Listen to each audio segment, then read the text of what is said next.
Hey everybody, my name is Coley. Welcome back to another episode of The Green Room. And look, I can start up here now! And I didn't know that until I speedran Wii Fit, but I never knew that you could press B to save and quit the game. Well, I knew that part.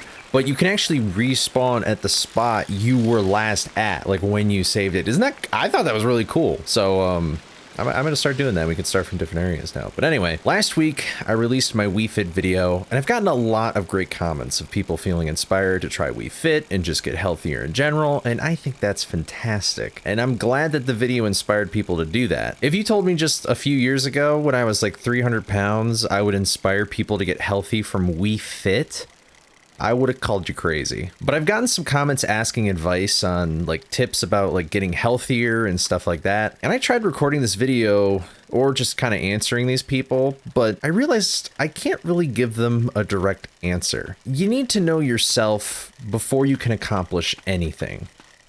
Let me explain. If you want to find ways to build healthier habits or learn something new or whatever, you need to figure out how you garner habits, how you learn something, and then take the knowledge of what works and what doesn't and apply it. I feel like a lot of people have these moments before they go to bed where they lay there and they're like, all right, tomorrow's gonna be the day. We're gonna get up early. We're gonna do this and then that, and then we'll get the ball rolling and then it's gonna be good. And then when you get up, you're like Mr. Krabs in that episode where he's like really old and he's got the barnacles on his eyes and you know, he's just like, oh shit, all right. Hyping yourself up and motivation only lasts so long. You gotta figure out how you pick up on certain things and avoid doing others. I'll give you an example. When I first wanted to lose weight, I knew I couldn't just say, let's exercise at the gym every day. I needed something to keep me accountable, but also keep it accessible. Going to the gym for the first time is super daunting, no matter how many times regular gym goers promote it isn't. There's a ton of machines that look like they do random things.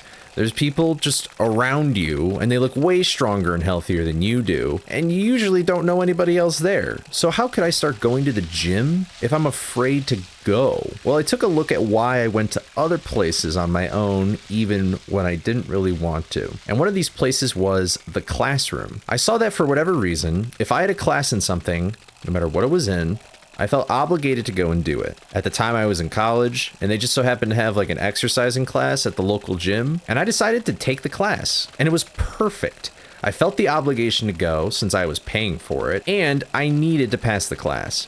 But furthermore, I would also be in a class with other novices, and it made it a little less scary. I had figured out a framework of my mind that I kind of just innately followed, but then I twisted it to my advantage. I did this kind of thing a lot when I was trying to get healthier, and I still do it for anything I really want to strive for and do. Oftentimes during the process, you learn new things about yourself, which you can then use later to accomplish other things, and you start building yourself again and again and again. Everyone yaps and praises about this book like it's the sequel to the Bible or whatever, but Atomic Habits by James Clear, it's the book to really help understand what it is I'm talking about here, or at least it can help. And there's always times when you try something and it just straight up doesn't work.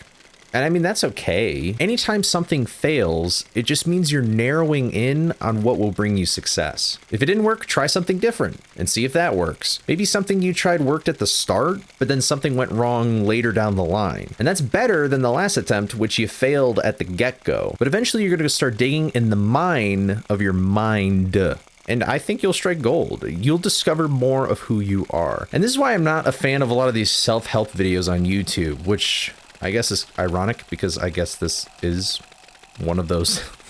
But anyway, I feel like these videos, I see these videos get like 1 million views, and it's all just like verbal barf that everybody just kind of spits out. Get the morning routine, glorify the process, blah, blah, blah, blah, blah. Like, stop. Find what works for you. That will get you the best results. Heck, you don't even have to take any advice that I'm saying right now if you don't want to. We're all individuals. We are all beautifully different. Just because some guy named Mark or Bill or whoever said, hey, this worked great and here's my book on how I did it, that doesn't mean it'll work for you. It's tough though. Finding things out about yourself takes time and practice and listening to yourself, and we all hate spending a lot of time on something and not getting it right away, but the benefits that come from understanding yourself, they just reach so much further beyond in just how to accomplish your goals. It benefits your entire worldview, and it helps give you a view of how you fit into the world. I hope this makes sense. Honestly, the more I thought about this topic, the more I continue to evolve my thoughts on it, but I don't know. I don't really feel like I hear people talk about this a lot. Or maybe I'm not looking in the right places. I don't know. But anyway, yeah, thanks for watching, and I'll see you later.